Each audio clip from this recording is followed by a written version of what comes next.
অভিজিৎ গঙ্গোপাধ্যায়কে নিয়ে 24 ঘন্টার একটি শোতে যে আলোচনা হয়েছিল, যেখান থেকে অভিজিৎ গঙ্গোপাধ্যায় নিজে উঠে গিয়েছিলেন, কিন্তু 24 ঘন্টা লিখেছিল যে স্টুডিও বা ইন্টারভিউ ছেড়ে পালালেন প্রাক্তন জাস্টিস। কেউ পালায়নি, এটাকে বলে মিস ইন্টারপ্রেট করা। আন্ডার টেবিল মানে ঠাকুরঘরে কে, আপনি কেন বলছেন কলা খায়নি? আন্ডার টেবিল মানে কি? মৌপিয়া নন্দী 24 ঘন্টার তিনি মনে করেছিলেন যে আমি নাকি তাকে উদ্দেশ্য করে কথাগুলো বলেছি।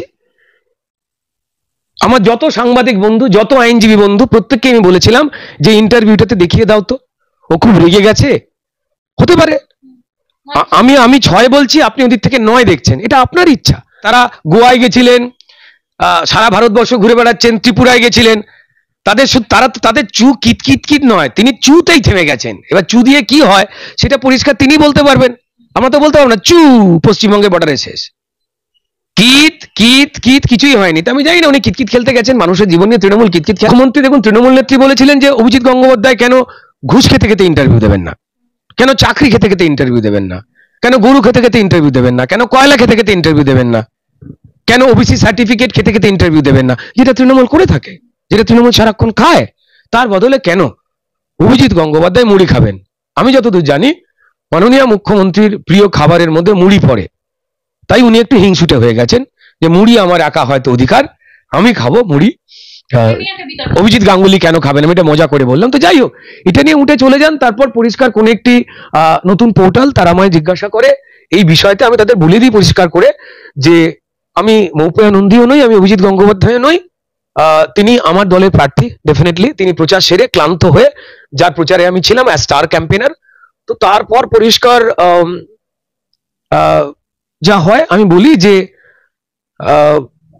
আমি দুজনেই নয়, সুতরাং আমার উত্তর দেওয়া সম্ভব নয়। তবে বহু ইন্টারভিউর ক্ষেত্রে বহু চ্যানেল কি প্রশ্ন করবে সেটা চ্যানেলের ব্যাপার, আর যে ব্যক্তি তিনি আসবেন কি আসবেন না, বা কোন প্রশ্নের উত্তর দেবেন কি দেবেন না, বসে থাকবেন না উঠে চলে যাবেন, একান্ত তার ইচ্ছা। এখানে তিনি চ্যানেলের মালিক নন, ঠিক আছে, আর চ্যানেলও তার মালিক নয়, এটা উভয় পক্ষের ব্যাপার। কিন্তু দেখা গেছে যে অনেক চ্যানেলের ক্ষেত্রেই, সার্বিকভাবে বিভিন্ন চ্যানেলের ক্ষেত্রে কম বেশি দেখতে পাওয়া যায়। আমি স্পষ্ট করে বলেছিলাম কোনো পার্টিকুলার চ্যানেলের নাম না করে, কারণ সেটা বলা উচিত নয়। এটা দর্শক জানেন যে কোনো চ্যানেল আছে, কোনো রাজনৈতিক দলের কাজের পদ্ধতিকে তারা পছন্দ করে, আবার কোনো রাজনৈতিক দলের কাজকে, তাদের ভালো কাজকে দেখাতে চায় না।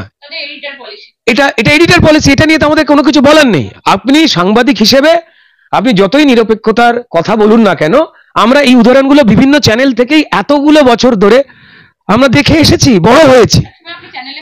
অবভিয়াসলি দীর্ঘদিন আমি কাজ করেছি নিউজ চ্যানেলে। তা প্রত্যেকটি চ্যানেলে যারা যারা বসে রয়েছেন বড় বড় চেয়ারে, বা সঞ্চালিকা বা সিনিয়র জার্নালিস্ট যারা রয়েছেন, তারা আমার কলিগ, আমার দাদা, আমার বন্ধু বা আমার ভাই। প্রত্যেকটি চ্যানেলে, ইনক্লুডিং 24 ঘন্টা চ্যানেল, সেখানে আমার প্রচুর বন্ধু আছে, এখনো প্রচুর বন্ধু আছে।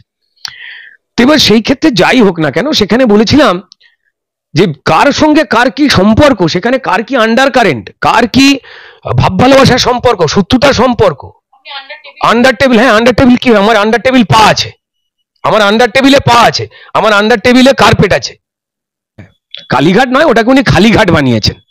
খালিঘাট, যাদের যাদের বাড়ি আর সম্পত্তি ছিল মমতা বন্দ্যোপাধ্যায়ের পরিবারের কাছে বেচে দিয়ে খালি করে উঠে পালিয়ে গেছে। কেউ কোথাও ঘুমিয়ে পড়ছে পার্লামেন্টে গিয়ে, তাও ঘুমিয়ে পড়েছে ভালো, কিছুক্ষণ মুখ বন্ধ ছিল। হ্যাঁ, তো বেশ করেছে। তো মুখ খুললেই তো কল্যাণ বাবুর মতো আওয়াজ বেরোচ্ছে। দেখেছেন এরা মুখ খুললে কি বলছে? এরা মুখ খুললে যে কারণে তারা সংসদে গেছেন সেই কথাগুলো কি বলছেন? তারা তো বলছে না। তাদের অঞ্চলের যে মানুষেরা বারবার ভুল করে, তারা মনে করে আমরা কি পাপ করলাম যে আমাদের এই লোকসভা যেখান থেকে তারা জিতলেন, সেই লোকসভা নিয়ে তারা কোনো কথা বলছে না যে তার উন্নতির জন্য কি কি করা উচিত।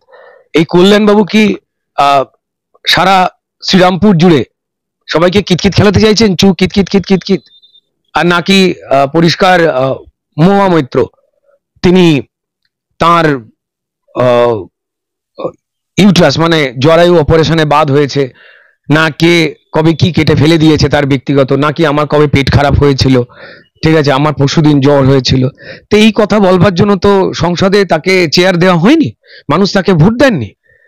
তো তারা খেলতেই গেছেন, তাই কেউ ঘুমোচ্ছেন, আর মুখ খুললেই কেউ সিরিয়াস কোনো কথা বলছেন না। যারা ভোট দিয়েছেন তারা বুঝবেন যে তারা কি ভুল করেছেন বা করলেন।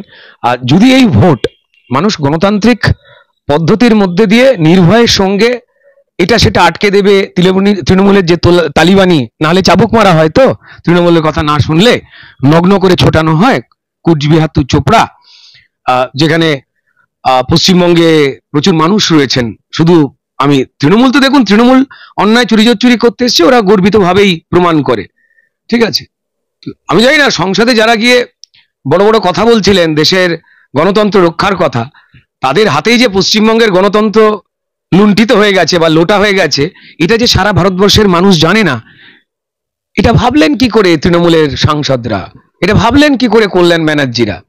হ্যাঁ দেখুন, আমার মনে হয় না সেটা হচ্ছে ওই পাড়ার মাঠে খেলতে খেলতে সেখানে একটা পরিষ্কার ওই রবার দিয়ে ক্রিকেট খেলে, আর যদি কেউ ইডেনে গিয়ে সেই গল্প বলতে যায়, এটা তার মতোই হাসি। বেসিক্যালি সেটা হচ্ছে যারা পশ্চিমবঙ্গকে তো আলাদা রাষ্ট্র ভাবে, যেই কারণে তৃণমূলের বিধায়ক হামিদুর রহমান বলেন মুসলিম রাষ্ট্রের এটাই আচার বিচার, মহিলাকে বেত মারা, ঠিক আছে, সারিয়াতি আইনের মতো আর কি। যাই, আন্ডার টেবিল মানে ঠাকুর ঘরে কে? আপনি কেন বলছেন কলা খাইনি? আন্ডার টেবিল মানে কি?